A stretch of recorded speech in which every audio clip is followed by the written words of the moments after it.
What's up mga ka-chasers? Naku, isa na namang magandang hapon at magandang Sabado. Naku, napaka-aliwalas ng araw. Kaya naku, madami kami hatid sa inyo na maiinit na balita. Pero bago natin umpisan yan, ako po si Waylon Galvez, kasama ang aking mga ka-chasers, mga kumpare. Umpisahan ko muna. Eto, ang export ng NBA, Aba Cordero. NBA. Kailan ba playoffs? Eto, ano naman, patapos na isang linggong pagkainit-init, ngayon naman pumapatak na naman ang ulan.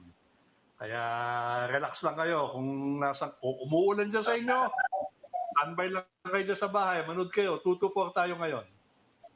Kasamang Waylon? Tama ka dyan. Mainit.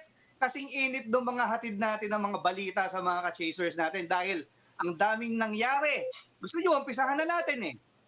Hindi, wag muna. Pakilala ko na natin yung isa pa. Paring Zaldi, kamusta ka dyan? Oh. Ayan. Abay, siyempre, always, it's a happy Saturday, of course, dito sa The Chasedown.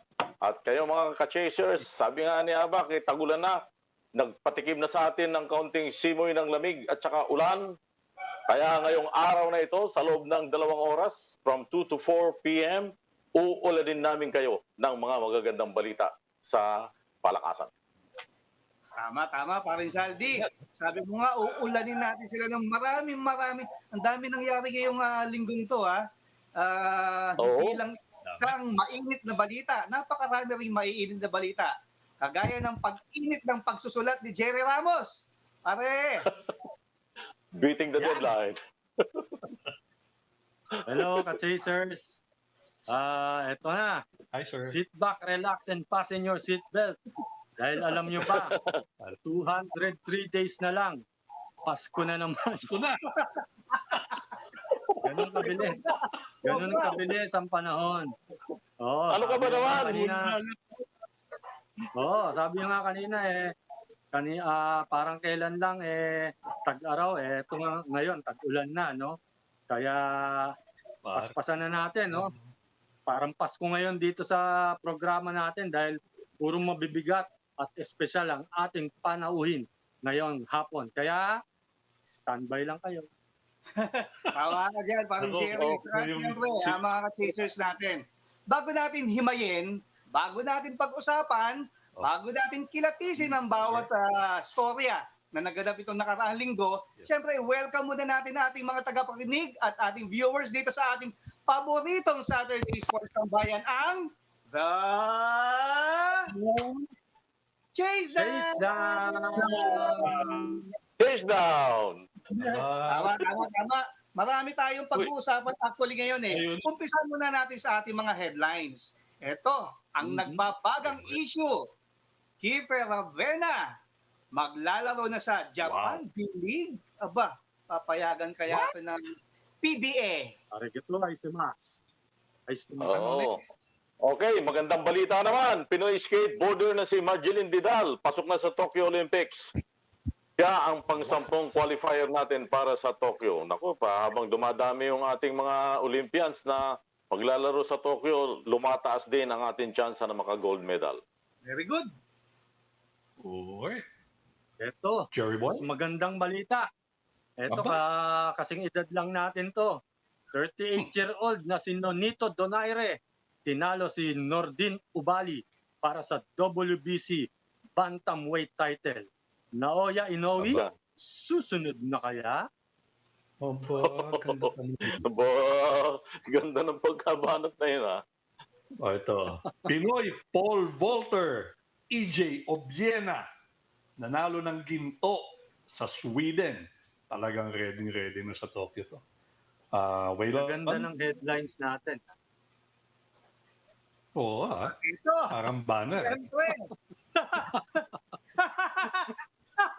Makakasabi ko lang, magaganda headlines. Hindi ko mabasa, natatawa na lang ako.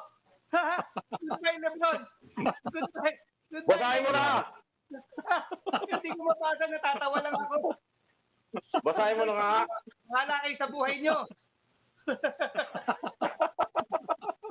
De, Sakit yan, nga. kasama yan sa mga kikilatisi natin, mga ka-chasers.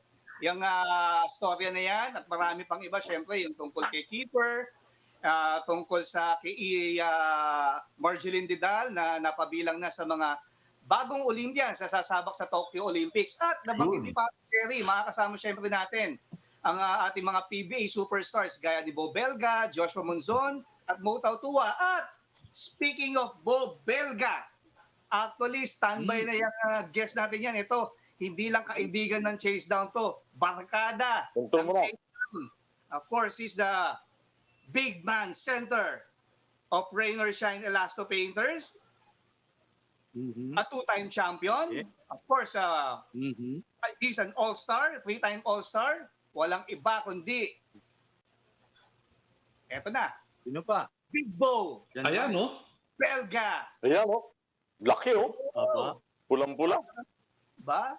Hi, Bo. Kita kahapon, di mo sinabi, mag-guest ka pala sa amin. Isang oras tayong magkausap. Ganun talaga. Secret. Bo, Ginugulat ka. Sanay na sanay kayo mang corner ng list eh. Nagkabiglaan, eh. May message eh. Bo, Yung isang mga bigla na rin. pahiga yung ano mo, yung cellphone mo para kitang-kita namin yung kung ano yung nasa Ayan, no? likod mo. Bagong tanong gupit kita, ka pa naman. Yeah. Bakit ka nagpagupit? Oo. Secret. Yung nga, ganda na nung buhok, eh. Ang ganda na ng long hair mo eh. Dami Mainit. ng tanong. Napansin ko sa'yo ha, medyo pumayat ka Sa, ha. sa pagkakaalam ko, hindi naman ako yung topic dito. Ba't ba ako ginisan nyo?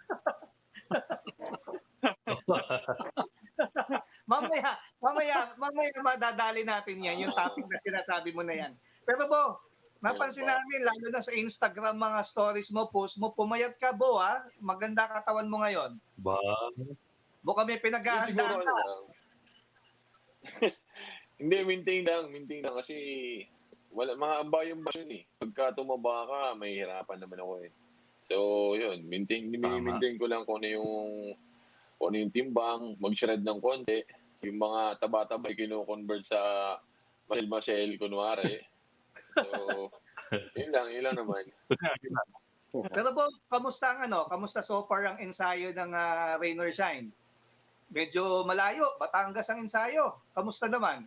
Oo, hindi ako nga tulad ng sabi ko sa'yo magkausap tayo. Ako parang excited ako every practices kasi siguro dahil sa haba ng natingga habang nagbakasyon. So every practices talagang ako, parang looking forward ako na sa competitiveness nung ensayo namin.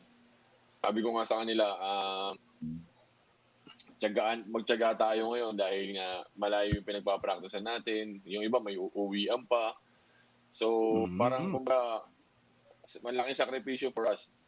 Lalo na yung mga nakatira pa all the way from Quezon City, Katipunan, pabiyahin ng Batangas, di ba? So, talagang sabi ko nga, kung gusto nating matuloy yung liga, yung liga, kailangan nating sakripisyo na ganito.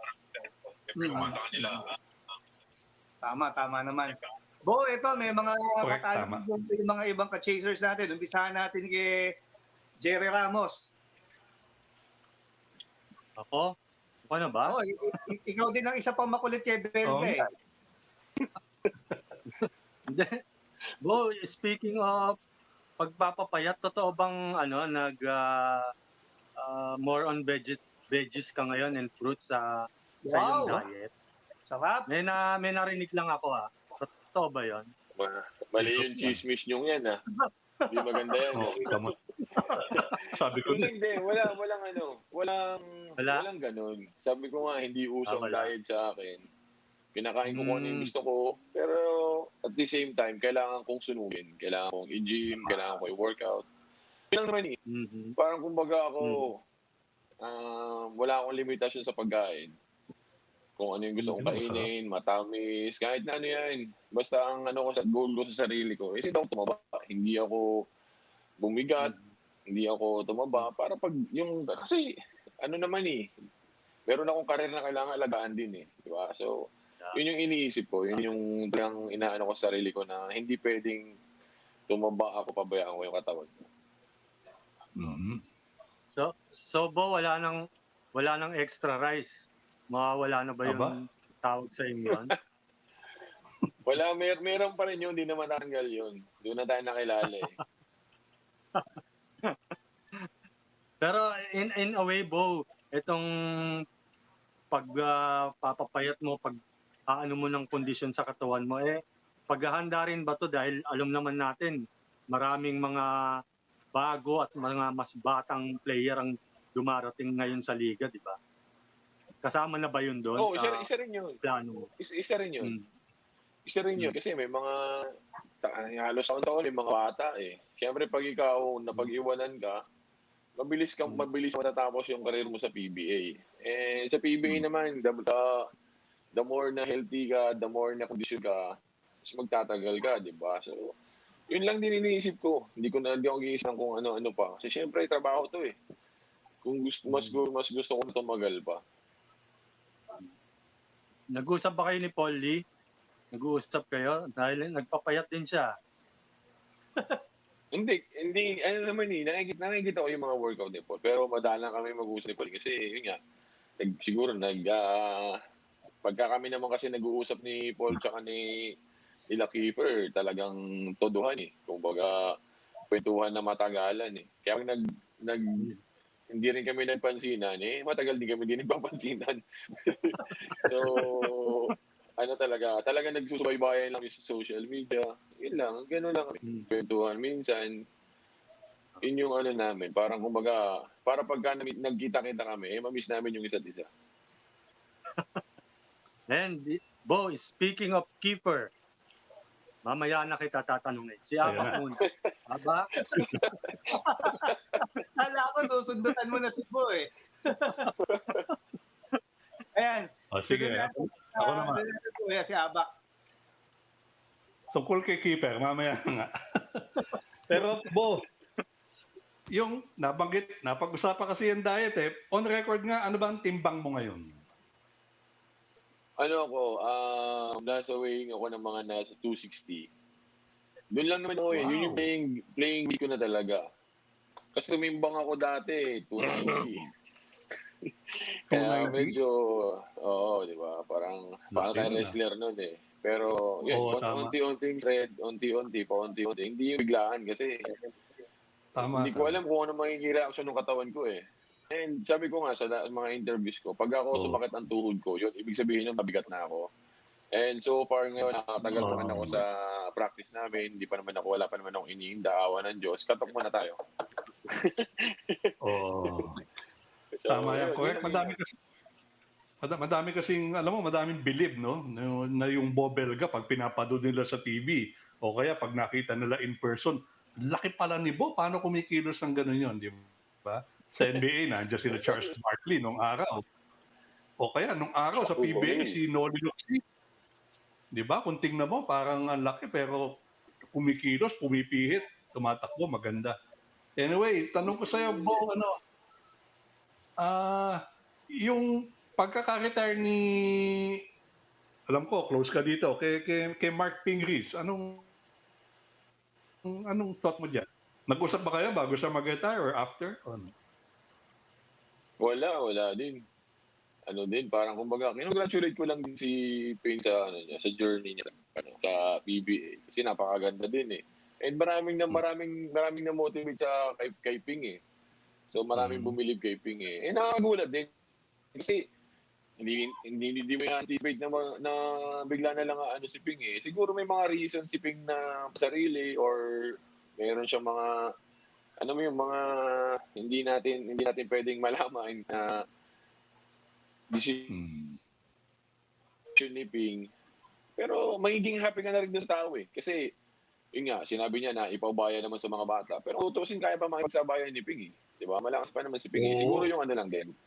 Yung injuries lang din na natatamo ni Ping during sa career niya. Yun siguro yung napag-isip na isa siguro sa naisip niya yun. Pwede nga Pero lastly, may sabihin lang ako, napapansin ko sa mga social media posts mo, para nag-iba yung training, yung personal training mo, no? Iba na yung mga mga exercises na ginagawa mo ngayon compared siguro sa mga 3 to 5 years ago, nag-iba na ngayon. Ano? Hindi, ano lang din, yun nga, talagang more on sweating, tapos yun nga, kino-convert yung mga extra fat to muscles daw. yun lang naman, yun lang. Hindi naniniwala. Muscles Tulong na daw. yung puma eh. Yung crispy pata gawing muscle. Okay, next question. Next question. Thank you, Bo. Okay. Sige. Okay. Bo, magandang hapon sa'yo, Bo. Ganang hapon. Okay. Bo, bago yung coach ninyo, ano ang expectations mo itong paparating na conference? Ano ang magiging, sa tingin mo, magiging maganda ang performance ng team? Ako sa tingin ko magiging competitive kami. Competitive kami in a way na we have new talents na nakikita ko sa inyo talagang productive. Talagang bago nilang kumuha ng spot dun sa mga veterano sa amin. And puro kami bagito eh. Puro bagito eh. Kami na lang yata yung matanda. Ako, si Gabe, si Mark, si James. 4. Tapos puro bata na. And yun nga. Doon sabi ko, lahat sila gusto magpakita. Lahat sila gusto mag-perform. Lahat sila gustong ipakita na talagang they belong dito sa liga. Lalong-lalo na yung mga napik namin ngayon. So, yun yung looking forward ako na pagdating ng opening days, talagang sa tingin ko magpapakita tong team na to. Bago rin yung inyong coach, kumusta naman yung mga diskarte, yung mga bagong, meron si mga bago bang ini-inject na sistema dyan sa team nyo ngayon? Actually, may pagka-similar siya with Coach Kaloy. Pero yun nga, syempre, meron ding sariling diskarte si Coach Chris. Meron din siyang sariling, kumbaga, sistema na pwedeng na gustong i-apply sa amin. And yun nga, ang pagdaan sa kanya, very vocal siya, kinakausap niya lahat. Talagang inaano niya kung ano yung mali mo sa practice. Wala siyang kumbaga siya parang siyang may pagka-similar kay Ingyo eh.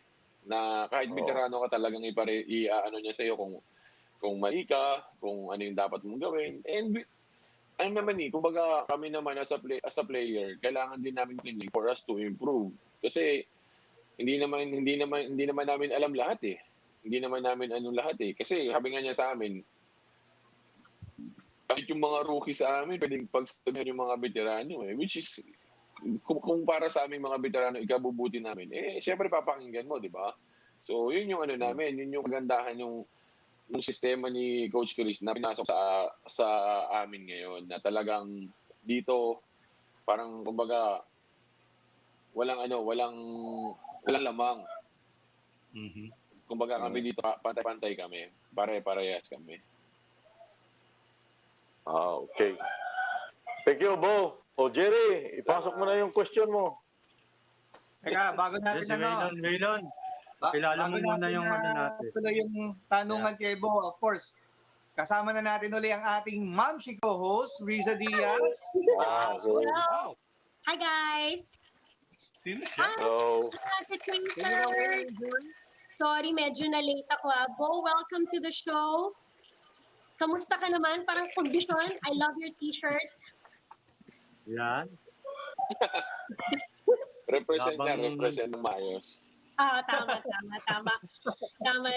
Okay, si Jerry, magtatanong muna. Go, Jerry. Ako? Yeah. Ako na naman? Oo. Bakit ako? Tapos ako. Inumpisahan mo na kanina eh. Bo, ito. May tanong ako sa yung kaibigan. Ano yan? Alam natin kasi nasa news siya lately, no? Si James Yap, ba, no, nagpa-opera si James Yap eh. So makakapaglaro ba siya in time for the opening ng Philippine Cup? Kasi hindi pa siya nagpa-practice, di ba? Si James naman, hindi minamadali ni Coach Chris. Ang gusto yata ni Coach Chris is fully recovered si James. Tapos, pag nag-jumping siya dun sa practice namin, hindi na siya yung maghahabol pa ng kondisyon. Alam mo yung gano'n? Parang kumbaga si James, ginagawa niya yung kung ano may pwedeng workout na pwede niyang gawin on his own para pagka pumasok siya sa team, hindi na siya mangangapa na, kailangan extra oil si James para makondisyon, kailangan ganito. Yun yung ano, kasi may update naman yata kay Coach Chris kung anong ginagawa ni James eh. So, I think pagdating ng opening day ng liga, pwede na si James. Wow. Bo, wala ba kayong balak mag bubble training katulad ng ibang koponan? Bubble naman kami sa Batangas. Uwian yun eh. Babong lalabas-pasok. Wala siguro, wala. Wala. Wala. Pero kung ikaw, mas okay ba sa'yo kung ganong bubble training? Kahit mga 2 weeks lang, ganon, di ba? 1 week at the most. Actually pwede. Actually, i-consider ko na mag-bubble kahit 1 week kasi you have all the time eh. Hindi ka tulad dito sa practice namin today ngayon sa Batangas. Bukas maaga ka, bukas sa susunod na araw hapon, sa susunod na medyo yung paggabi. Kasi may isang beses kami practice kami alas 6 ng gabi. So, kumbaga, kung nasa bubble ka, kung nag-bubble kayo, kung meron kayong sariling oras, kahit pwede kayong gumawa ng extra pwede kayong mag twice a day eh. For you to have makahabol dun sa kondisyon ng 'di ba? So, yun yung advantage ng mga nagbabubble and hopefully hindi kami mapag-iwanan pagdating sa kondisyon ng mga yun.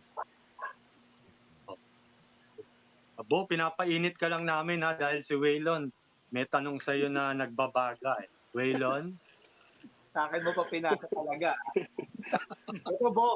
Sige na, tatanong ko na dahil alam ko, may 10 minutes na lang tayo kay Bo dahil 2:45, alis yan eh. Bo, ito naman na close ka kay Kiefer. Kagabi, magkausap tayo. Matagal tayo nag-usap tungkol kay Kiefer, no? Your thoughts lang na siyempre, kapwa PBA player, kaibigan, doon sa nangyayari ngayon kay Kiefer, doon sa controversy na kinakaharap niya. Na-mention mo na talagang hindi lang basta problema to. Napakalaking problema yung hinaharap niya. Pwede bang no comment na? Sabi sa'yo. Naman. Hindi. Siyempre, ako gusto ko rin makita si Kiefer maglaro sa Japan. Pero yun nga, merong mga dapat sundin, may mga dapat na mangyari para maging pulido ang lahat. And yun yung kinaharap ni Kiefer ngayon. And ako sa tingin ko sa pagkatao ni Kiefer, kayang-kaya niya lagpasan yun. Kayang-kaya niya. With the type of player na si Kiefer, kaya niya lagpasan kung ano man yung kinaharap niya ngayon. Yung susunod naman na magtatanong, hindi ko na tatanungin si Bo. Baka mamaya tawagan ako dito eh. Riza. Ay, may singit ko lang kasi pinag-uusapan din kanina yung practices. Bo, have we seen Frankie Johnson? Not yet. Ano daw? Si Frankie. Wala pa. Nagpakita na ba? Wala pa. Pinapractice ko ng engage yan. Kasi alam mo naman, yan ang mapapalaban tayo dun. Pinapractice ko, mainit na ulo ko sa batang yun. Makikita niya. Bakit umiinit ang ulo mo? Hindi, kami we've been practicing for how many weeks na. We've been sacrificing for it. Kaya tapos siya, parang kumbaga, as a professional player, nung nag-lockdown ang NCR, umuwi siya ng US for him to have vaccine. So, may co-consider mo. Mo. Pero syempre, as a pro, as a you have the parang you have the obligation bumalik when it comes to practice time na. Di ba? Being professional. Kahit naman sa Yeah. mga office siguro pagka nag-leave ka leave ako for 2 weeks, pag sinabi mong babalik ka on the 10th, you will be there on the 10th. Kahit sa korporasyon, kahit sa opisina, di ba? And ganun din naman sa amin. Ganun din naman sa amin. I'm just saying kung ano yung nararamdaman ko. Kasi may potential yung bata eh. May potential yung ano eh. Pero yun nga, kailangan niyang matuto, kailangan niyang alamin kung ano yung obligasyon niya sa team namin. True. True. And tama yun. I couldn't agree more to Beau kasi there wouldn't be much of an excuse. Although we haven't spoken to Frankie, but everyone's pretty much here already. Everyone is practicing, going back and forth sa Batangas, di ba? Kumbaga, may responsibilidad tayo na dapat gampanan. Okay, in other news, lighter news naman tayo, Beau, kasi ilang minuto na lang natitira. NBA usapan. Okay lang ba? Anong team mo na ngayon? Who are you rooting Wala, for?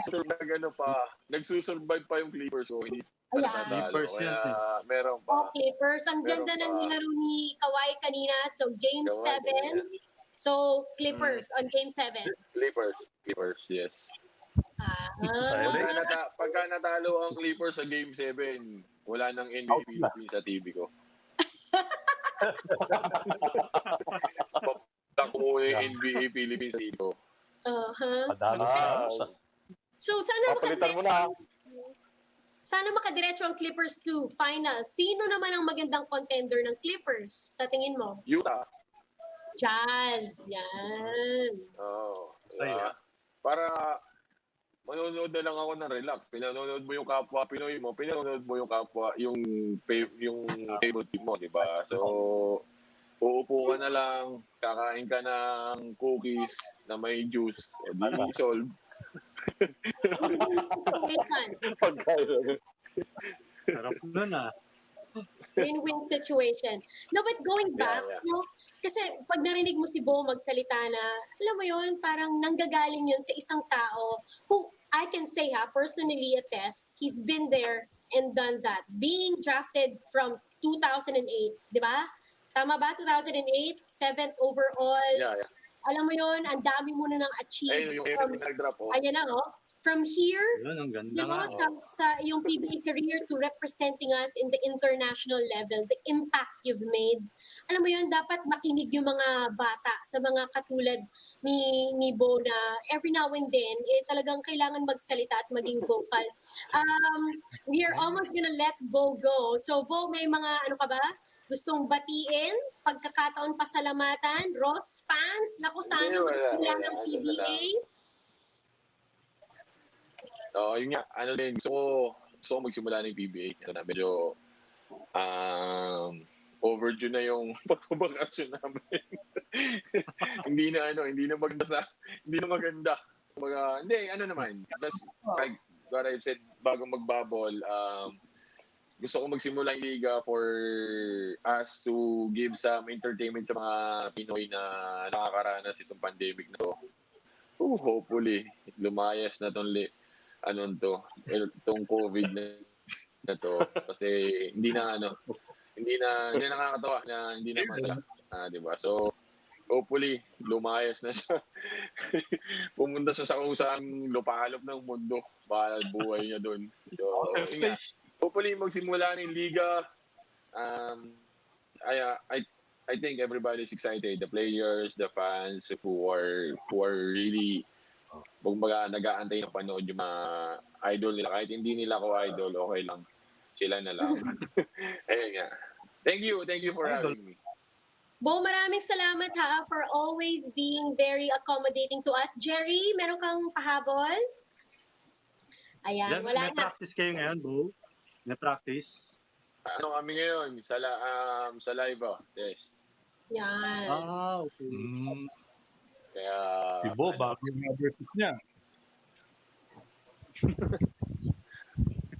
So, good luck, Beau. Stay healthy at sana magkita-kita tayo soon. Thank you, Thank idol. you sa inyo. Thank you. Thank you. Thank you, Thank you, idol. Beau. Beau Salamat. Belga. Thank you. Nag-iisa yan. And again, what we are so very grateful that, Bo is always accommodating to us, giving us an update on, of course, his life, Ross, at marami pang iba. Okay, we're going to take a quick break. Pagbalik po namin, ipag-uusapan pa natin itong mga mainit na issue about Kiefer Ravena. Marami pa tayong mga sports balita at meron pa tayong mga bisita katulad ng nabanggit kanina, Mo Tautuaa and Joshua Munzon will be joining us. And who knows, baka meron pa mga madagdag, kaya wag po kayong aalis. Magbabalik po ang Chasedown! Chasedown. Bye!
Welcome back to the Chasedown. Sa mga kapapanood lamang, welcome, welcome. Thank you for joining us and choosing to spend your Saturday afternoon kasama ang ating mga ka-chasers, Zalvi Perez, Jerry Ramos, Abba Cordero, and Waylon Galvez. Ako po si Liza Diaz. Binabati din natin yung mga nakikinig sa atin sa Radyo 92.3 News FM, pati sa mga nanonood sa kanilang mga gadgets through Signal app or Signal Play app, at syempre sa mga nakatutok sa atin via PBA Rush at sa ating streaming sa Facebook. Naku, magiging mainit ang ating balitaktakan ng ating usapan dahil, di ba, in the past week, talagang naging mainit na usapan itong issue na to. Again, we spoke a little about Beau Belga. We understand if he doesn't really want to comment all that much because again, it's a very interesting legal issue, and to my just to be honest about it, it's not as easy as it is to discuss it publicly kasi syempre hindi naman kompleto ang impormasyon natin at knowledge about it, but we'll try to give our thoughts about the whole Kiefer Ravena issue. Last week we spoke to his brother, which is so ironic, diba? Kausap lang natin si 30 and we're congratulating 30. Oy, na-extend ka sa Japan B-League. We're so happy for you, and then boom, lumabas ang balita about Kiefer Ravena moving to Japan B-League. Actually, the announcement was first made by the team he's supposed to be playing with, ang Shiga Lake Stars, again of the JBL, and they announced how happy they are, of Kiefer joining their team, and then it was followed up, if I would remember correctly, by Kiefer saying how grateful he is for the opportunity in the PBA. Nagpasalamat siya sa MVP Group, NLEX, ganun na rin sa SBP. PBA Board of Governors was even mentioned in that post. And he's very excited in this next journey of his life. And then, kung tama na yung chronological order ko, bigla namang may lumabas na statement from Commissioner Willie Marshall saying, "Ops, teka, hindi pwede dahil this will be a breach of contract ng napirmahan ni Kiefer, which is the UPC. Tama ba yon? Or the Uniform Players Contract. Okay. So far, yan ang mga nakuha nating information. NLEX also released a statement, I think, saying they support, of course, Kiefer in the desires of his heart, but the UPC contract is existing, and it's basically up to the PBA if they will allow Kiefer to play or not. Before we would move on, we'd just like to inform all our viewers, we tried our very best to secure an interview with the legal team of the PBA, and we're still trying, so we're praying and hoping that perhaps later in the show makakuha tayo ng pagkakataon para marinig din natin ang kanilang panig. But I want to get your thoughts on this. Chasers, tayo muna ang mag-usap tungkol dito. Ano ba sa tingin nyo, anong inyong mungkahi? Anong inyong sa tingin nyo dapat gawin? Or may tama ba? May mali ba sa issue na to? I would like to start with Jerry. Ay, thank you. Kasi ako talaga ang una. Dito nakalagay Jerry, the station. Yes. Hindi. We must maingay yata maingay sa back. Anyway, we must first remember na Kiefer has a live contract with NLEX, and I think that's binding. Mm-hmm. In as much as we want him, in as much as all of us actually Filipinos want to see him play overseas and enhance his improvement as a player, legally speaking kasi may kontrata talaga siya sa NLEX, so I don't know how Kiefer, or siguro naman may mga lawyers din si Kiefer na tumutulong sa kanya, how they will go about this, pero ako may isa akong Riz, na I think I agree with, and it's the stand of former Commissioner Noli Ayala, Mhm. Yeah. who everybody knows is also a lawyer himself. No? Mhm. Sabi niya nga, the decision of Kiefer to sign with the Japan B-League is bold and ambitious, and excited for him. I am all for athletes looking for opportunities abroad. Pero sabi niya, at the same time, the PBA is a pro league. Players with live contracts cannot simply enter into another agreement to play elsewhere. And the Mhm. UPC, tama to, is a keystone of stability of the PBA. No? Kasi ang mahirap kasi niyan, Riz, if ever matuloy nga to or ganito yung mangyari, baka lahat na lang ng mga players ng PBA na may live contract, they will also entertain thoughts of, playing and signing contracts with leagues overseas. No? So, yun ang kailangan timbangin talaga, no? Legally speaking talaga, I think andyan ang labanan, eh. But Mhm. ako, I still believe a compromise can be made. A compromise Mhm. can be made. Right, right. And I agree with that. I was about to say na I read also the statement from former Commissioner Noli Ayala. At this point, it's more of trying to find the middle ground between, of course, the Yes. PBA players in general, diba, regarding this whole UPC, the contract in itself, para moving forward, magkaroon ng magandang pagkakasundo, diba, sa kung ano ba yung mga nararapat para sa kanila. Aba, what are your thoughts? Kasi sa ano lang kumbaga, it wouldn't have been hard kung if the PBA is ongoing right now, there's no way that Kiefer can enter more so can enter another contract, because his contract is live here. Pero kasi ang argument ng mga tao na nababasa ko sa social media kasi Abak is, wala pang ang PBA, hindi nga natin alam kung kailan pa magsisimula, hindi pa definite. Siguro doon ang gagaling yung mga tao na, why don't you just let the player go? Ano ka mo? Alam mo, ako, I agree with the with the good lawyer from Valenzuela, no, si Attorney Ramos. Pero ako before I ask Thank you, myself, Panyero. Panyero. Before I ask myself, ano dapat ang gawin? Gusto kong tanungin ng gusto kong tanong, ano dapat ang ginawa? Hindi ba? Kasi masyadong masalimuot itong issue na to for you not to to to really study and be ready for all the consequences that may arise, ano. Legal issue, it's a contractual issue. Pagka yan ang breach of contract ang pumasok, abogado na mag-uusap diyan, Mhm. hindi na between the players and the ano. Mahirap kasi talaga because of the uniform of the UPC. Doon nga sa UPC bawal ka mag-entertain ng offers, at least if you have a live contract with a mother club, much more to sign a contract, ano. So hindi natin alam bakit of course Kiefer is an ano, no, he's wise and old and wise. Hindi naman napapasukin kung hindi niya alam kung paano siya lalabas. Hindi Mhm. ba? Tingnan natin. Baka merong compromise, baka merong buyout, baka mamaya Shiga will agree to compensate kung papayagan man ng MVP group si Keeper na umalis, baka ituloy ang buyout or ituloy bayaran sweldo like yung salary, di ba?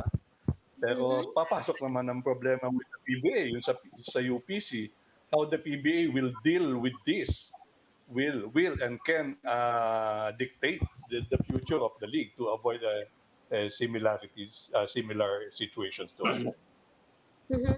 Understood. Is Waylon with us? I'd like to check on Waylon. Waylon? Yes, Riz. Okay, Waylon, your thoughts. Tony Galvez, pasok. Ah, Ano? Paanong thoughts? Paano? Hindi.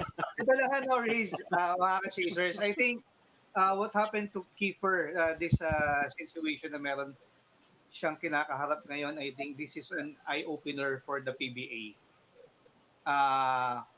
Ito, kumbaga, parang nangyari na kay Kiefer na nagkaroon siya ng offer. He signed it. Yun ang lumalabas sa reports. Yun din yung sinabi sa social media nung Shiga team. I think the PBA now needs to, bukod dito sa resolve itong kay Kiefer, I agree with Attorney Ramos and Attorney Cordero na we're hoping na hindi na Thank you, umabot Panyero. sa usapang, although this is a legal contractual issue, pero sana hindi na umabot sa gano'n na yung, kumbaga, mag-uusap na yung mga lawyers nila, aabot pa sa, we're hoping na hindi umabot sa kaso, kumbaga, magkakasuhan, gano'n. Sana magkaroon ng mutual understanding. That's what we're hoping. And moving forward, si PBA, I think, kumbaga parang pwede siyang gumawa ng guidelines for future PBA players or kumbaga yung mga younger PBA players now na merong kontrata sa PBA tapos nagkaroon ng offer sa Japan or anywhere else. Kasi yung mga Filipino players now, who knows, baka pwedeng may maglaro sa China, pwedeng may maglaro sa Middle East, may pwedeng maglaro sa Europe, di ba? Hindi natin alam eh. And maganda yun for us, for the development of our athletes. Kasi pwede rin sila, kumbaga yung learnings nila, pwede nilang ibalik dito, ma-share sa mga kapwa nila PBA players. Pero tama yung sinabi ng mga ka-chasers natin na kung may kontrata ka, no na pwede kang mag-sign sa iba or tama, nasa UTC yun. Bawal kang mag-entertain ng ibang offers from other teams, be it locally or internationally. Pero I think the PBA, this is an eye-opener for them to create a guidelines na, halimbawa lang, for example, mga chasers, ang NBA, halimbawa, tumatanggap sila ng mga 10-day contract. Di ba? Kumbaga, after ng kontrata niyo yun, expire yung contract, kung gusto kang papirmahin ulit, pwede. Pwede ka pumirma. Pero as long as meron kang live contract, tama, breach of contract yun. Mahirap eh. Ano yun eh, kumbaga parang hindi ka pwede magtrabaho. Parehong kind of business, parehong professional basketball. So mahirap talaga yung sitwasyon ngayon. Pero I think this is an eye-opener for the PBA board para magkaroon ng resolution, magkaroon ng guidelines para hindi na maulit itong ganitong klaseng sitwasyon na to. Right. I think there's no question. If the PBA is happy that, our players is getting recognized on the international scene.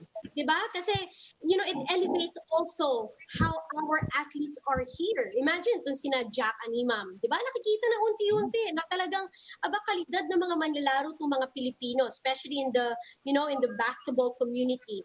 But the PBA stands firm na at the same time, meron tayong mga rules na dapat sundin dahil yun nga, meron tayong mga kontrata na napag-agrihan, na pinirmahan even prior or to everything that has happened. Okay, Zaldi, how about you? What are your thoughts? Si Judge. Well, parang napuno na rin ang PBA at even the PBA chairman, Ricky Vargas, I think has already announced that the PBA has already formed a task force to look into this, issue. Kasi marami naging problema bago dumating nga yan kay Kiefer Ravena. Yung Greg Slaughter sat out for 1 season. Mm-hmm. Si Ray Parks refused to sign a contract extension. And then again, ito si Kiefer Ravena. Mm-hmm. Kaya nga sinabi nga in-announce na yata ni Chairman Ricky Vargas na nag-form na ng task force para to look into this and probably to revisit na nga din yung bylaw siguro ng PBA. Dahil una, tatingin ko talagang talon-talo dito si Kiefer Ravena dahil meron siyang existing contract. O baka siguro ang pattern nila Kiefer Ravena kaya hindi siya nagdalawang isip na nagdalawang isip na pumirma dito sa Lakers Stars na ito, yung nangyari doon, kung natatandaan ninyo, mga ka-chasers, itong si Makota Hejima, na isa yan sa Aba? mga best players doon sa di ba? Doon sa Sino yun? decade na yan, na Japanese player siya, na meron siyang 5-year deal doon sa Link Tochi Brex, doon din sa B-League. Ngayon, nung nag-MVP siya, itong si Hejima, inoperan siya ng Brisbane Bullets sa Australia, doon sa NBL. At dire-diretso, itong Hapones na ito na nakapaglaro doon sa NBL na walang problema. Kasi hindi nga, siguro, yung bylaws siguro, hindi masyadong maigpit. So nakikita ko at nasisilip ko dito, baka ito yung ginawang example nila Kiefer Ravena, na neither doon sa mother team niya, doon sa B-League, at saka doon sa walang pumalag. Tuloy-tuloy lang siya. Pero different case pagdating naman dito sa NBA, sa PBA, dahil ang PBA napakaraming dadaanan. Unang-una, para makalaro itong si Kiefer Ravena dito sa B-League, ito palang team niya dapat mag-seek ng help doon sa B-League sa Japan. At pagkatapos noon, itong B-League naman sa Japan ay pupunta siya doon sa Basketball Association ng Japan. O pagkatapos noon, yun namang Basketball Association ng Japan pupunta pa doon sa FIBA. Pagkatapos yun namang FIBA ang gagawin ay i-consult doon sa mga basketball ng Pilipinas. Pagkatapos noong sama ng basketball ng Pilipinas, pupunta naman yung sa mga basketball ng Pilipinas doon sa PBA. At yung tatanungin kung pinapayagan nila si Kiefer. Sa kaso naman ng PBA, kitang-kita naman natin na talagang breach of contract at talagang hindi papayagan si Kiefer Ravena. Kaya sa tingin ko, itong kasong ito, tama nga, breach of contract, napakahirap resolbahin ito. Yun ang akin take. Ayan, si Judge Perez na yan, ha? Former. Ang haba kasi yung PBA, isa lamang yun di ba? Magpapaalam ka pa sa FIFA, papaalam ka sa B-League, everything. Ang dami. Ang daming chiche bureche. Ayo. Aba? Chiche bureche pa lumabas kay Judge. Ang daming dadaanan ni Kiefer. Sa totoo lang. Napakarami. Bureche. Yeah, Mga legal terms natin, ha? Oo. You know, it's really a complicated thing. But what's nice about the issue, my silver lining is Teka. Risa, may dagdag ko pa nga pala. Kasi kung papayag halimbawa ang PBA at saka magkakaroon ng magaang na makakalipat itong si Kiefer dito sa B-League sa Japan. Alam mo, magkakaroon ng exodus ng players Yang lalong-lalo na yung mga Phil-Am ay ubos. Patingin ko, ubos. Lilipat lahat yan dyan sa B-League sa Japan o kaya doon sa Korean Basketball Association. Di ba? Merong may agreement na yung Japan League at saka ang KBL na nakapwede sila magpalitan ng player. Pagka niluwagan mo yan at saka pinalusot mo si Kiefer dito sa pagkakataong ito, ang losing end dito, kawawa ang PBA, mawawalan tayo ng player. Yun ang nakikita ko. Kunin natin mga Hapon. Kunin natin mga Hapon. Yun, pwede din. Kumampi na. Na lang yung PBA siguro.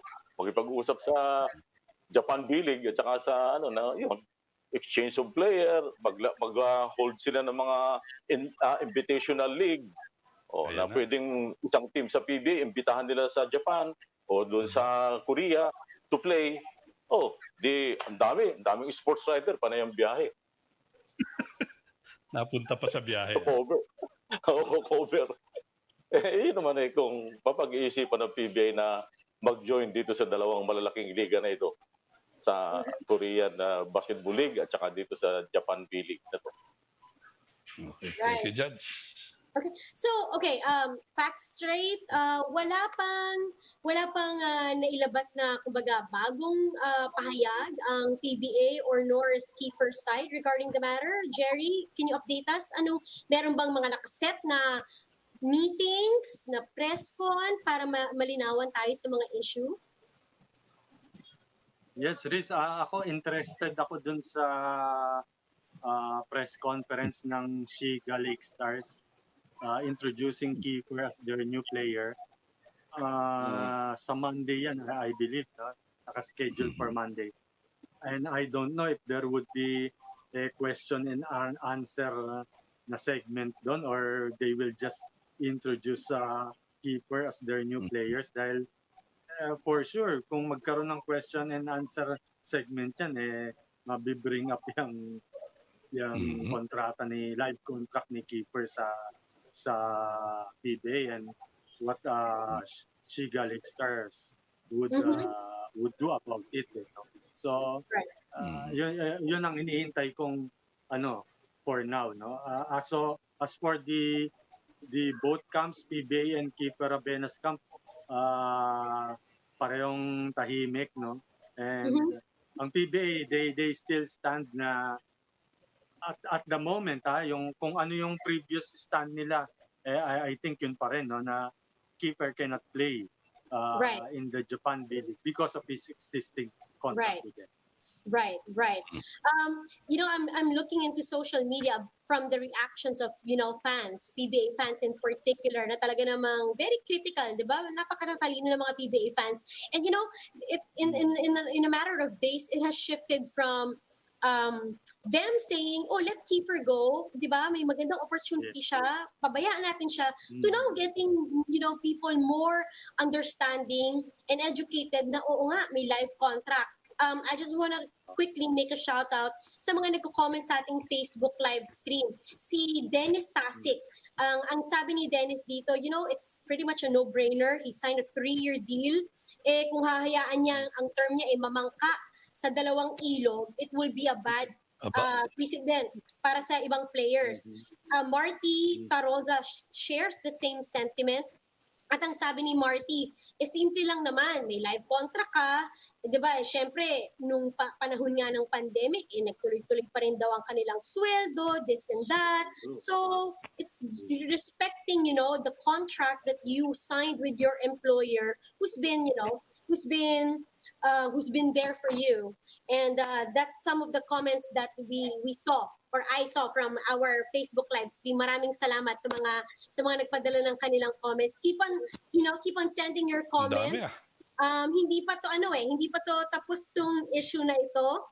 We'll update you sa mga susunod pang araw, sa mga pwede pang maganap.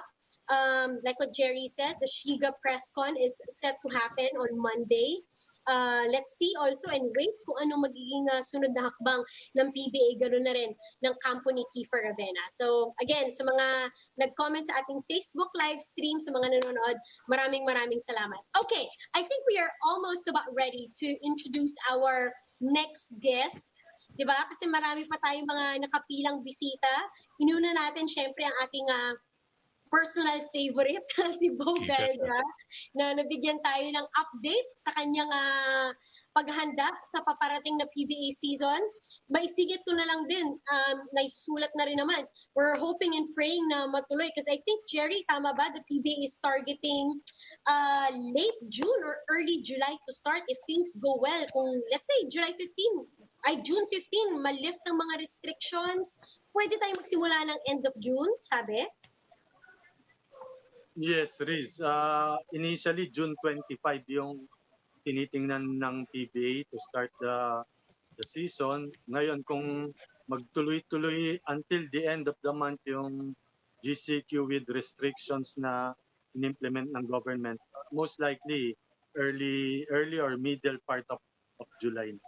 Yan. And even venues were mentioned in certain articles. Could be Inares in Antipolo or Inares in Pasig, ang mga tinitignan na possible venues. May singit ko lang din, off from Facebook live stream kasi si Waylan hindi ko tuloy nakita. Meron dito funny side. Sabi, nako, magpatulong na lang kayo kay Sir Rafi Tulfo, kay Idol. Baka sakaling masaya siya. Ay, ay, ay. Okay. Do we have our guests ready? Ano na ba sila? Naka-standby na sila. Ito, naging mainit din na balitaktakan to eh. This past few weeks. While we're waiting for our guest, bati muna tayo. Sige. Opportunity para bumati sa mga maraming nagba-birthday at mga nakikinig sa atin. Jerry, unahin na kita. Hindi, ako yung mga birthday greetings kay Waylan na muna yan. Ako yung mga suki lang natin lagi, no? Si Julian Lapid and family, Gab Pereira, saka si Alex Fuentes. Yan, laging suki natin yan. Hello sa inyong lahat. Gab, number 1 yan. Oo. Waylan, bahala ka na sa mga birthday greetings. Ha? Actually, nawala na yung listahan ko ng birthday greetings eh. Naku naman. Alam mo naman sa'yo, naka-in charge, Waylon. Ikaw ang pinakamagaling dyan. Talagang nagmimintis. Pikit ka muna. Bisa nawala Pikit ka muna. listahan ko eh. Papasok yan. Pero hindi. Actually, yung mga ka-chasers natin nanonood, isa ngayon nakatutok si Gab Chairman, Baha Mitra. He's watching right now. Nice. Hi, sir.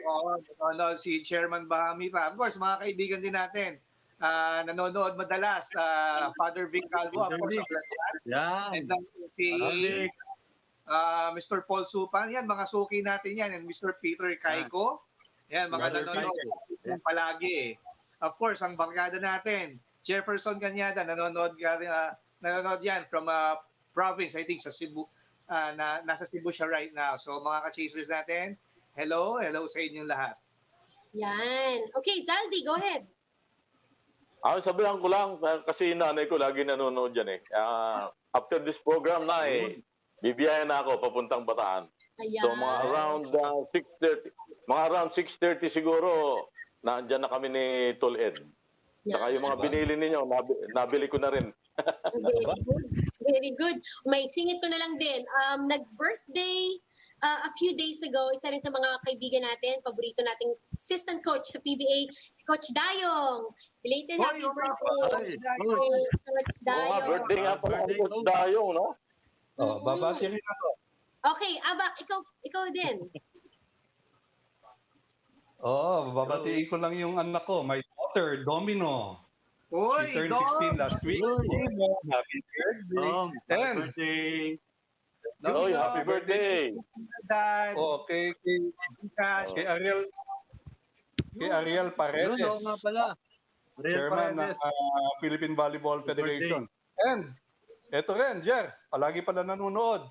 Philracom chairman. Rely De Leon. Really? Si Relly. Long time no see, really. Kaibigan natin yan, si Redy De Leon. Chairman na ngayon, chairman. Okay, thank you, mga attorney. Alright. O mamaya, sana meron pa tayong pagkakataong bumate. But one of our guests is already on standby and would like to bring him on the show already. He happens to be, of course, picked first in the draft way back in 2015, para naman kala mo kay tagal na nun. 2019 PBA Most Improved Player, also participated in the 2017 PBA All-Star. Gilas Pilipinas 3-on-3. We have from the San Miguel Beermen, their center, Mo Tautuaa is joining us on the show. Hey, Mo! Hi, everyone. How are you guys? Hi, Mo. Hi, Mo. Kamusta yung lahat? Hi, Mo. Mo. How are you Kamusta guys? ka, Mo? Okay lang. Ikaw, kumusta ka? Mabuti naman. Galing na pala. Galing na pala niyo mag-ano. Galing na mag-Tagalog, Oo nga. Tagalog dito. Ano Ako yun? talaga nakakaintindi na yata. Ang init, di ba, Mo? O umuulan ba dyan? Dito sa 4, malamig. Pero dyan sa labas, okay lang. Doon sa Austria, sobrang okay. lamig. Ayun. Wow, talaga. Iba. Kakabilib ka mo ha, kakabilib si Mo. Oo, Ang iba galing yun. na mag-Tagalog. Galing. Nice. But Have Mo, to would like to practice. Ayan. we'd like to catch up on you on the recent 3-on-3 qualifier stint. You know, it's not the result that we expected because we came there, you know, all hoping for us to be able to clinch that spot in the Olympics. Tell me about the whole experience in itself for you, since you were there. You know, you participated. I mean, it was a rough road. I mean, it was very hard trying to get there from the beginning, right when we said that we're going to join, all the way till we got back here. It was like every day or every step of the way there was like a bump in the road for us, and it just made it difficult, and it didn't stop when we got there. As you guys saw, I was hurt, so I actually ended up getting surgery over there, so I had to miss the second day. So I mean, if you with I liked everything we went through, and I mean, it built a good bond with all of us, but at the end of the day, it was like very hard for us. Yeah, I understand too. You know, this is not normal times. Even traveling in itself, it must be, you know, a whole lot of challenge, unlike before. Um, Abak has more questions for Mo. Go ahead, Abak. Hi, Mo. Of course, well, heading home, you must have been, or you must have thought of ways of how to do better in the 3-on-3 in the world stage. You know, what do you think are the steps that need to be taken? Well, first and foremost, we need to get out of a lockdown. I mean, not being able to practice was number one overall, one of our things that held us back. Me, Josh, and Carl, when we were training, we were, for more time than not, we were practicing in the street through Zoom, we're just sitting there running around in one spot because we still had the social distance while we're on the street. And I mean, try our best to like mimic the game as much as we could, but it was, I mean, quarantine really pulled us back. It really held us back. So outside of that, it's just training against that level of competition because I know we can do it. I've I never come up against anything that I haven't seen before, and same story was there. We just needed to be prepared, and I mean, Philippines as a country held us back because we couldn't train, we couldn't get to that situation yet. Mhm. I agree. I agree, Mo. Do you think forming a team that's solely for 3-on-3 is will can be part of the solution? I mean, yeah, uh, it could. I mean, building that bond and that chemistry, it'll really help. And the teams that we played against, those guys all knew each other for a long time. They've been playing with each other for a long time. So if we have that cohesion just like them, I mean, there's really nothing stopping us. And I know we could play at that level. So at the end of the day, if we could just train with each other, play like continue to play and practice, that would truly help. Yes, I agree because skills wise, uh, the Philippines can really match up with any other team in the 3-on-3. Thank you, Mo. Mhm. Saldi? Yeah, hi Mo, welcome to the Chasedown. What's up? What's up, man? How are you? Yeah, well, I'm fine, of course. Anyway, Mo, Aba? what's your reaction to the statement made by the Serbian trainer Stefan Istodacic that you guys were not really prepared and didn't adjust to the three extra game? I mean, there's some truth in there. We weren't prepared. We weren't prepared in terms of like other teams. Like I said, we are training for so long in preparation just for this specific show, And if we could have, I mean, if we could have, and I'm sure Coach would have loved for us to be out there earlier and training with people from that area, and I mean that would have probably lightened up our load in terms of travel time. If we would have been out there and like really trained against those kind of people, we'd have done better, And you could see through game one to game four, we already got better just in that short amount of time. And I mean, despite us playing with only 3 players in the last 2 games, the 3 guys that were on the court still did really well. So I think when it all comes down to it, he's right, but I don't think he understands what we were going through in order to get to where we were at. Mhm. Thank you, Mo.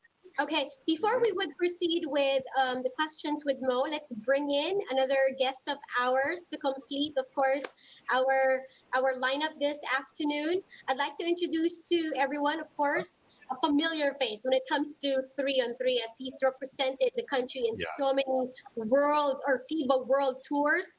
He, of course, was a Chooks to Go Pilipinas 3-on-3 champion. He did play in the ABL, and just like Mo, he was picked first in the recent 2021 PBA draft. Gilas Pilipinas 3-on-3, and now is, of course, the playing forward for, or will play forward rather, for the Terra Firma Jeep. We have Josh Munzon joining us in the Chasedown. Welcome back, Josh. What's up? What's up? What's up, everybody? What's up, How Mo? are you? How you doing? Hey, I'm Josh. good. How you guys doing? We're good. Okay, Good. next question is Jerry. Oh, Waylon. Mm-hmm. Hey, what's up, Mo? Hey, what's up, brother? What up? What up? What's up? What's up, dog? What's up, dog? Yeah. How you doing, bro? Patabang ka. Mo and Josh, of course, practicing inside the bubble in Laguna. You were not able to join your PBA team. So, how is it so far? You guys is practice. All of your other teammates are preparing now for the Philippine Cup. So, how's it going? First of all, Mo first. Mo first.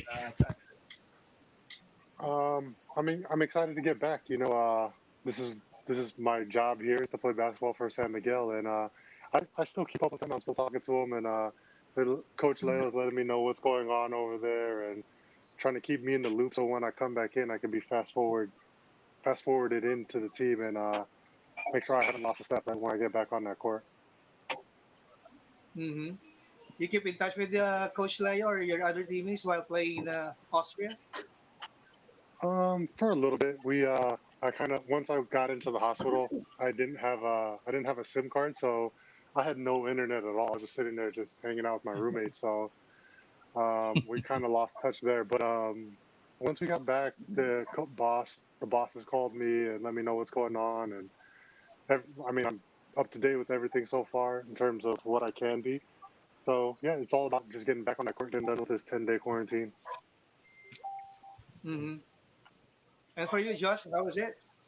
Of course, you missed. It's been good. I've been in touch with a lot of my teammates and been in touch with coach and stuff, just keeping me in the loop of what's been going on. They were supportive of the 3x3 trip that we just took, and I've been in touch. So I'm excited to get out this quarantine and actually get to start practicing with the team and get out there. So when are you going? Where are you going to join team practice? And of course, you too, Mo. When will it be? When I get out think of a few days. quarantine, probably like around the 10th Few or the more 11th days. when we get out of quarantine. Yeah. Right. And I think we're still practicing in Batangas. We still got to make that drive all the way down to Batangas for practice. Mm-hmm. Layo yun, Mo. Layo. I don't think Good. jeepneys go that far, man. I'm gonna take the trike and jeepneys all the way there. Tricycle. Okay, Riza, thanks. Josh, we asked Mo this question earlier, and we just want to get your thoughts on the whole trip in itself. Mo was saying, it wasn't an easy road. There were a whole lot of bumps, that was met along the way. Of course, we're not trying to give excuses out here and not trying to justify whatever. But how was Yeah. your experience for your end? I feel like a lot of people had opinions without knowing the things that we actually went through. We actually didn't touch a basketball court because of quarantine until May 1st. And, that's not enough time. We played, May 24th, 26th, or around that time. So we all didn't even start practicing together until May 1st. And it's no excuse. At the end of the day, we went out there and we did the best that we could. But everybody's opinions on the situation just felt like we're so negative when we did the best that we could. We went out there and sacrificed, traveling across the country, especially during the pandemic, just trying to give, the Filipinos a sense of normalcy that we can see, Filipinos competing on the national stage like that. And, it was just tough due to the quarantine being able to practice together. And I think it ultimately showed that we weren't able to, practice as much as we liked. But at the end of the day, I know that everybody that went out there gave everything they had to the situation. Mm-hmm. Josh, Mo was saying, what could be one of the many things that we could improve on looking forward, because the goal is still there to be able to represent the country in the Olympic level. As for 3-on-3, and Mo was saying, perhaps get out of a lockdown so that you guys could actually practice chemistry, more time together. Do you agree? And do you have any other suggestions? I think ultimately it just be the experience of playing on that level of 3x3. It was Mo and CJ's first time ever playing internationally on the 3x3 level. It was the four of us first time ever playing in a 3x3 competition ever together. Most of those teams have been competing on that level all year. There's been 3x3 World Tours going on all year, practicing going on all year, and due to the pandemic, we didn't have the same amount of time. I mean, we're still on the pandemic going on right now, so even coming back here and having to do 10 days of quarantine is still part of the pandemic.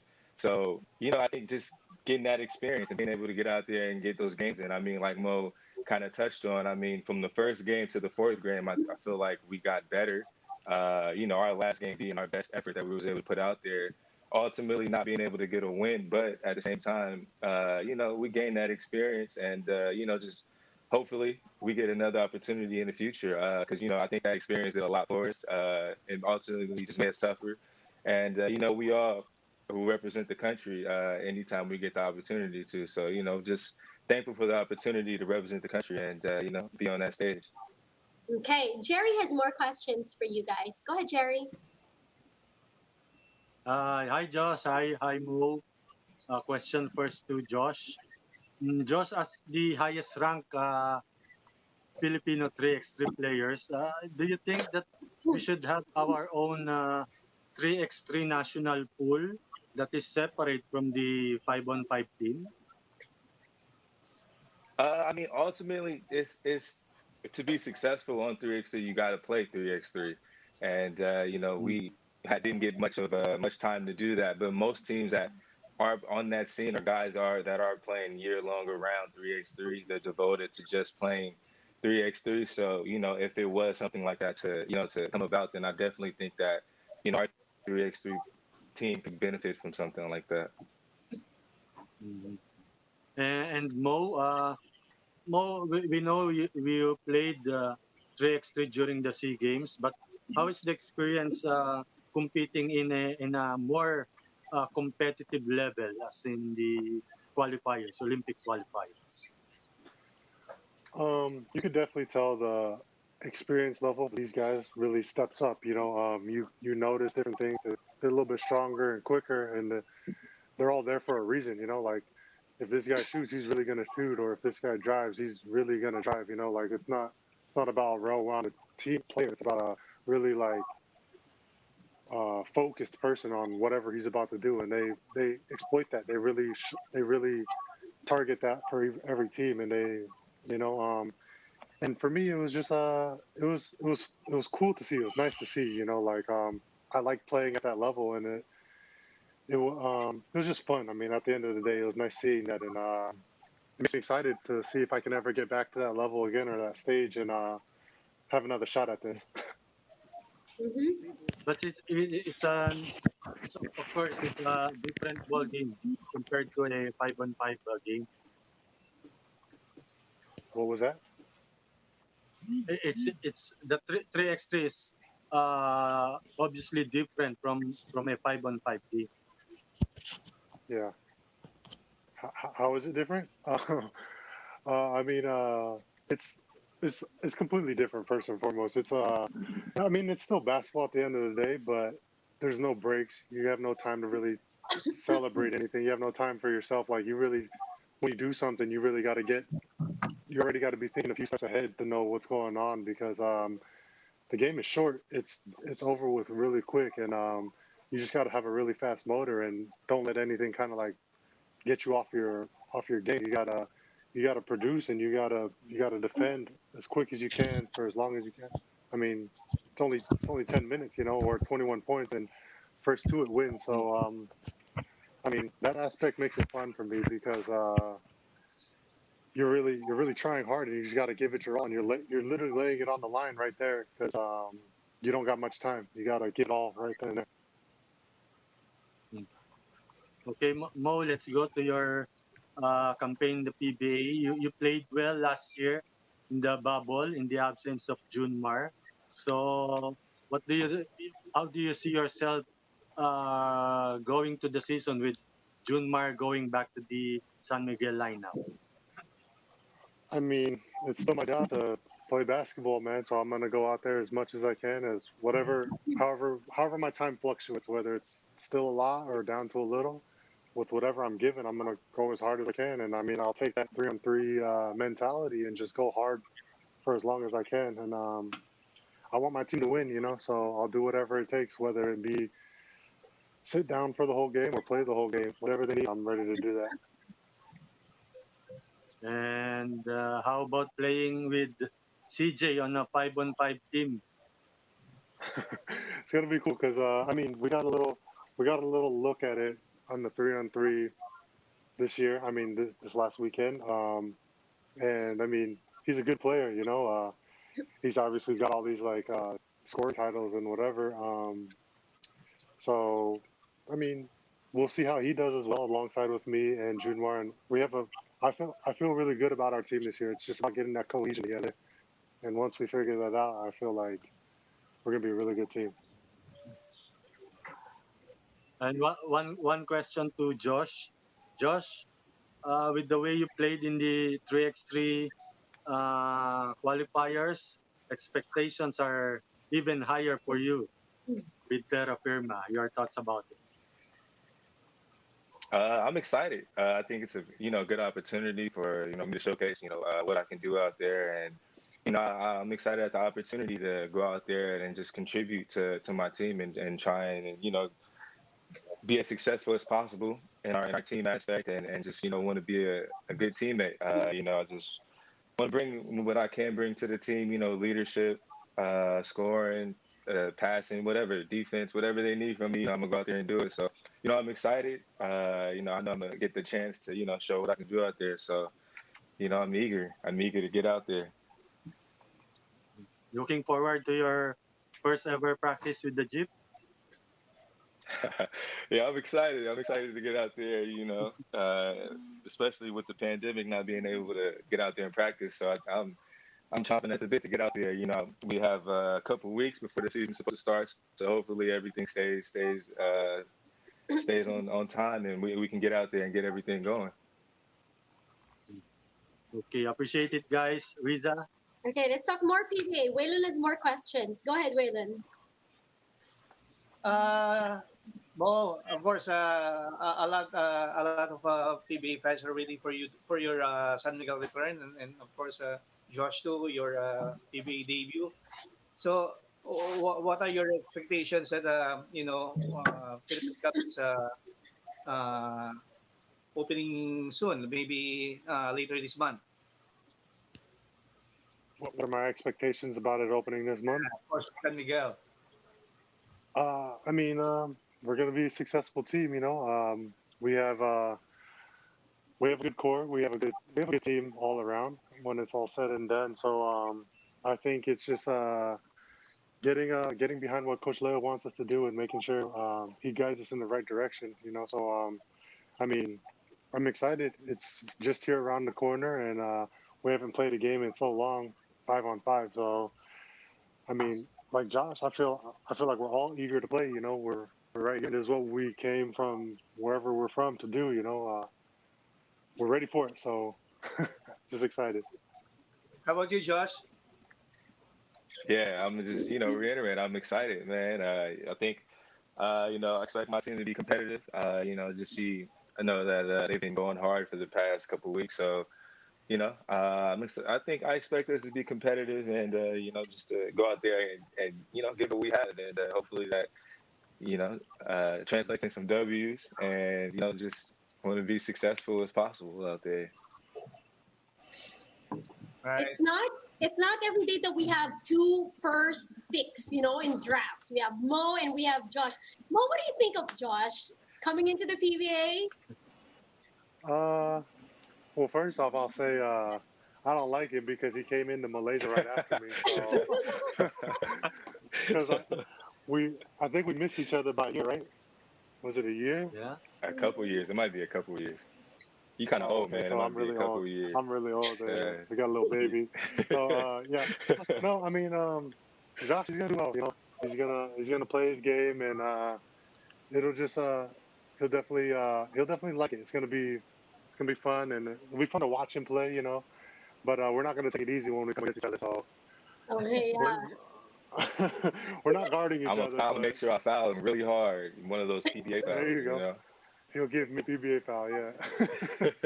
Earlier, Josh, we had one of the welcome committee of the PBA, Beau Belga, and he's excited too for the rookies.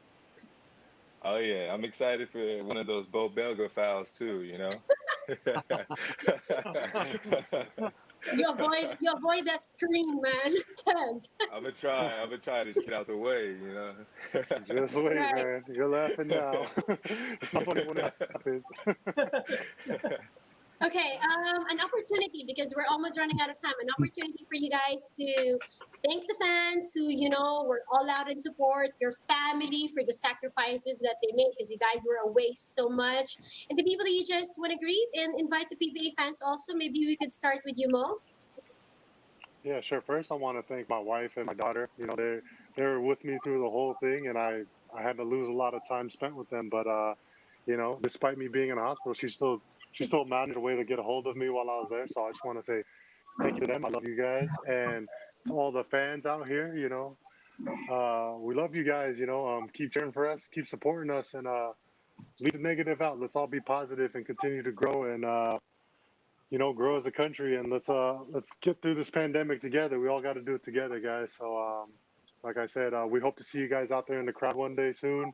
We miss the crowd. I miss all you guys, man. So, continue to support us, guys. All right, Josh, your turn. Yeah, and I just want to, thank my family. Thank my family has been supporting me back home. My daughter, who just turned 1 last month, I was out here, so I missed her birthday. But shout out to her. Shout out to all the fans, the Filipino fans that supported us. That were positive through our OQT journey, and hopefully we like Mo said, we get some normalcy going here soon. People get vaccinated, we're able to get fans in the stands, and we get through this pandemic together. So everybody stay safe. Do their part, and we'll get through this tough time. Wow, both of you also has baby girls. So cool. Advance happy Father's Day to you both. And thank you. Thank you so much for spending time to be with us. Hope to catch up with you guys soon and see you in the playing court. And it's going to be hella exciting to watch both of you. Maraming salamat also for doing your best in representing our country. From your Chasedown family, from Signal family, saludo kami sa inyo, and we're very proud of you guys. Thank you. Thank you, guys. Take care. Thank you. That's Mo Tautuaa and Josh Munzon. Si Mo ba yung guest natin where we had parang beard? Or was it Jared? Nakalimutan ko na. Jared? Was it Jared Klinger? Stanley. Stanley. Stan. Nauuso yan, yung mga pagpapahaba. Alala niyo pa yun, But yeah, those were fun times. And just like them, di sila they can't wait to be back on the court. Tayo rin, we can't wait to be back, hopefully in the studio so soon. Okay, tama ba? We're going to take a quick break. Tama? And then, pagbalik natin, marami pa tayong sports stories, kaya wag po kayong aalis, magbabalik po ang The Chasedown. We'll be back. Chasedown.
Welcome back to the Chasedown. You're still watching, of course, ang inyong paboritong Saturday Sports Tambayan. At ito na, i-dish out na natin yung mga magaganda naman nating balita. Kasi kanina, usapang qualifiers tayo, usapang qualifiers pa rin. Nag-qualify na po, magandang balita, ang ating Filipino skateboarder na si Margielyn Didal to the Tokyo Olympics. Currently, or as of the moment, I think Margielyn is still in Rome, participating in the 13th, or rather in the World Skate Championships. She finished 13th overall, and that is good enough for her to be able to qualify to the Olympics, which of course will debut skateboarding as an event. So we'd like to congratulate Margielyn Didal. Siya po ang ating pang-sampu, our 10th Filipino athlete to qualify for the Olympics. We hope that we could secure an interview with her as soon as, of course, she's done with the skate championships in Rome. But nevertheless, we want to congratulate Margielyn. Congratulations, and we hope to talk to you soon. Okay. Next, meron tayong mga balita. Jerry, Nonito Donaire. Yes, napanood natin to ng sambayang Pilipino, yung pagwawagi ni Nonito Donaire Jr. as the new WBC Bantamweight Champion at age 38 years old. Nice. By boxing standards, hindi na bata yan. But sabi nga nila, Nonito Donaire defied father time and knocked out Nordine Obali of France in the 4th round of their title fight, no? Diyan sa Carson, California. And sinabi ni Nonito na in the future, he wants to be the undisputed champion diyan sa 118 division. And that means going through mga current champions like Naoya Inoue o Japan, na alam natin tinalo si Nonito during the pre-pandemic days, no? And siguro andyan na rin kung sino mananalo between John Real Casimero and Guillermo Regundo. Yun ang mga dadaanan na mga challenges ni Nonito if ever he wants to be the undisputed champion of the world. But for now, dito muna siya sa WBC version ng bantamweight, and Chasedown and the entire Filipino nation congratulates the Filipino Flash. Congratulations. Ganda ng laban, di ba? Okay, EJ Obiena. Yes. Nanalo din, di ba, Waylon, sa Sweden? Yes, tama. Correct yan, Riza, no? Ilang buwan na lang ba? Less than 2 months. Talagang nagpakitang gilas itong si Paul Volter. Olympian natin, si EJ Obiena. Dahil nakuha ni EJ Obiena ang gold medal sa Gothenburg Athletics Grand Prix sa Sweden. Tinalo niya ang 2016 Olympic winner na si Thiago Braz ng Brazil at si Paul Haugen ng Norway. O mga sa world number 11 si EJ Obiena sa pagkapanalo niya na to. Of course, ang kanyang pangatlong gold medal ito sa taong ito, this year. So umaasa si EJ Obiena na maging first Filipino Olympic medalist sa athletics since si Miguel White noong 1936. Nanalo ng bronze si White during the 36 games sa 400 meter hurdles na ginanap sa Berlin. So to EJ, of course, the Chasedown, congratulations din sa iyong pagkapanalo ng gold, and sana, magandang senyales for the Tokyo Olympics campaign. Oo, magandang momentum niya going to the Olympics. An update also on Yuka Saso, please. Aba, can you enlighten us? Yan, ganda niyan. Yun! Yes, pinanood natin kanina yan. Second round of the US Women's Open sa golf ito, no? This is the major tournament to, one of the majors to. Solo leader si Yuka Saso, our 19-year-old bet, one stroke up over the 2019 champion, si Jun Lee 6. Ang dami kasing Lee. So siya, Lee 6 na siya. May Lee 1, may Lee 2, may Lee 3. Di ba? Anyway, si Yuka had 6 birdies for the round. She birdied Wow. the 10, 13, 15, 18, the 5 and 8 which was her last hole ano. Ang ganda ng pinapalo, aggressive sa mga putts. And ano siya, kahit nararap yung mga tee shots niya, kita mo nasa same par niya, lalo na yung sa uno, ang hirap ng mga she chip in for par no. Pati yung bumibilib na mga commentators sa kanya describing her as a very competitive young lady. She's only 19. Third round bukas na umaga. Nice. Good luck to you, Pa, and keep on, doing great, girl. Okay, Saldi, may balita tayo about the Tokyo Olympics. Oo, magaganda yung balita ni Jerry, ni Awak, ni Waylon, pero pagdating itong akin naman, medyo may kaunting nakakakaba ito. Could you imagine, 10,000 out of 80 volunteers nag-quit doon sa Tokyo Olympics for fear of coronavirus pandemic, wherein Japan is already on the fourth wave. At sabi naman ng Japan organizer, hindi naman daw ito makaka-apekto sa pagpapatakbo ng games dahil scale back o binawasan na nila yung mga event. Kaya naman, mas kaunting volunteers na ang kailangan. Pero doubtful pa rin ito. Halos kalahati na ang natanggal sa mga darating na overseas officials at participants. Nasa 78,000 na lamang at posible pang mabawasan daw ito. At unang dumating na rin ang Australian softball team. Napakaaga, no? Isang malaking step ito sa pagtuloy ng Tokyo Olympics. Oh, speaking of with rowing, our pride too, Naomi Osaka somehow, diba? Being Asian, representing of course the Asian community in the French Open. She also withdrew from the French Open because she refuses to be part of the press conference after every match. Ang French Open, nagsabi na sila na hindi yan pwede. Parte yan ng inyong kumbaga ng trabaho, and there will be like a $15,000 fine if she refuses. So I guess, at the end of the day, she's like, okay, never mind, hindi na lang ako sasali. At sinasabi nga niya, she's been dealing with a lot of problems personally, anxiety, and she's been trying to cope up with depression since 2018. So they're saying that could be one of the many reasons why she's not wanting to be interviewed after every match, because again the reporters somehow makes her feel uncomfortable, I think, on certain questions. So yan ang latest with Naomi Osaka. Very quick NBA tayo. Ganda ng game kanina, Abak. Again, Game 7 is is across the street. Nako, exciting ang playoffs. Grabe yung game kanina talaga.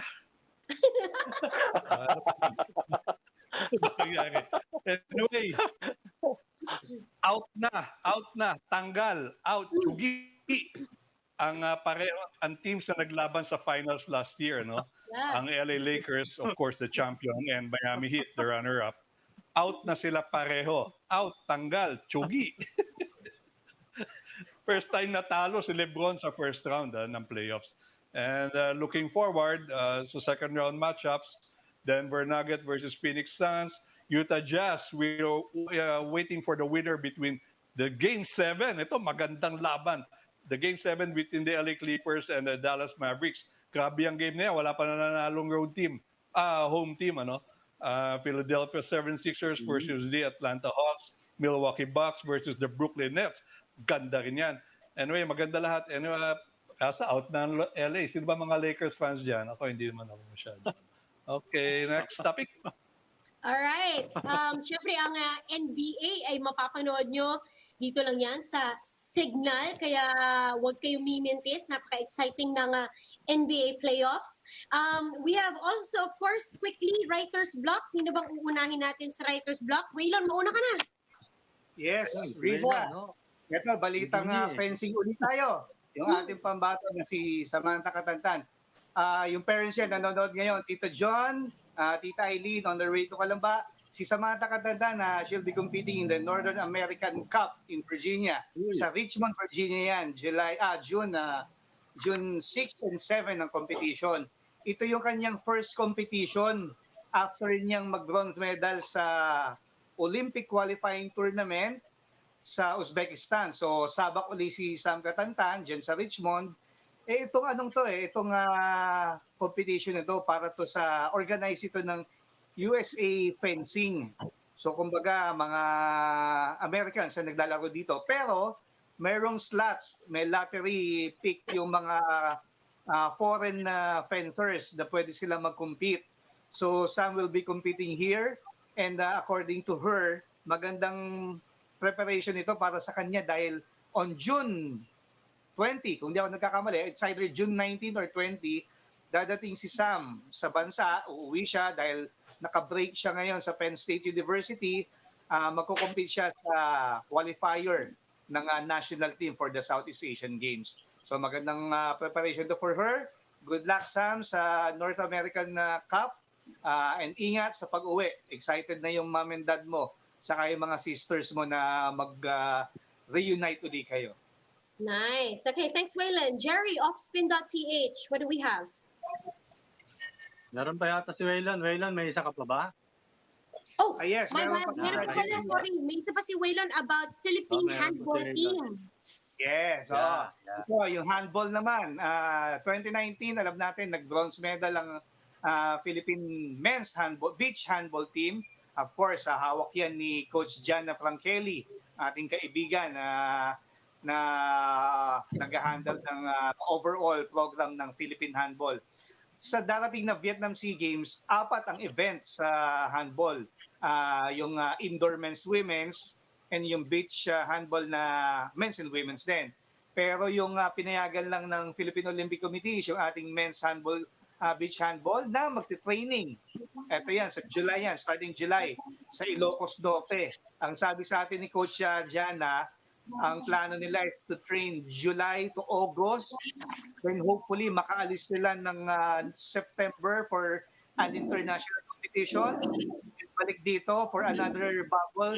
Yun na yung final nila na programa before they go to the Southeast Asian Games sa Hanoi, Vietnam. So to Coach Gianna Frankelli and the rest of our men's handball team, beach handball, good luck sa inyo sa inyong kampanya. Riza? Ayan. Thank you, Waylon. Jerry. Handball. Yes, ako lang, isang maiksi lang. Si Larry Ponasher is back with the NLEX Road Warriors after missing the bubble season last year due to personal reasons. No? Nakita natin doon sa mga binibigay na videos and mga photos ng coming from the Road Warriors camp na balik uli sa ensayo si Larry Ponasher at 39 years old. No? He even joined the NLEX training camp dyan sa May Clark, Pampanga for a week. So, Larry, welcome back sa NLEX and siyempre sa PD. Luisa? Ayan. Thank you, Jerry. Okay, very quick from Writer's Block. Meron tayong social media usisa. Ito, nakakapagpangiti din. Dahil, di ba, recently na napabalita na ang PGH ay nagkaroon sila ng sunog doon. Sa isa sa malaking naapektuhan is the area where, you know, the nursery is at.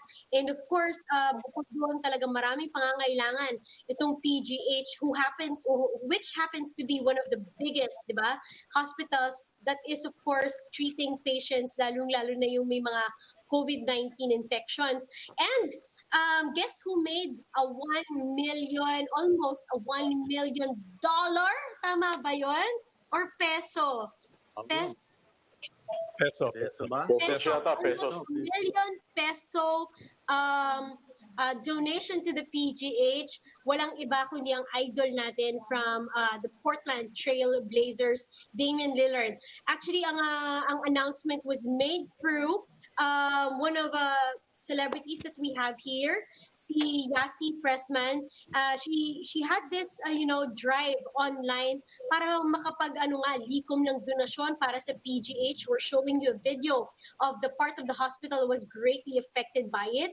And Damian Lillard made a donation off from that campaign, off from that drive that is now, of course, going to be a very big help para sa PGH. So talagang ang pasasalamat ng Filipino community, sports community, and the Filipinos in general sa kanyang very generous donation. And may mga news tayo about Gaming Lillard, but next week na yon kasi mahabang usapan. And again, we'd like to, of course, remind everyone, NBA, sa different platforms yan ng Signal. With that being said, I'd like to thank everyone for joining us today. Our guest, Mo Tautuaa, Joshua Munzon, ganun na rin si Beau Belga. Maraming salamat. At sa mga nakikinig at nanood sa atin ngayong hapon na to, thank you very much. We hope you enjoyed the show as much as we did. From our ka-chasers, Jerry, Zaldi, Waylon, Abak, ako po si Liza Diaz and the rest of the team. We'd like to thank you all for tuning in. And this has been Chasedown. Chasedown. Yes, kami po ang 1PH, teleserbisyo para sa Pilipino. We'll see you guys next week. Bye! Happy weekend, Lisel Wila. See you. Bye.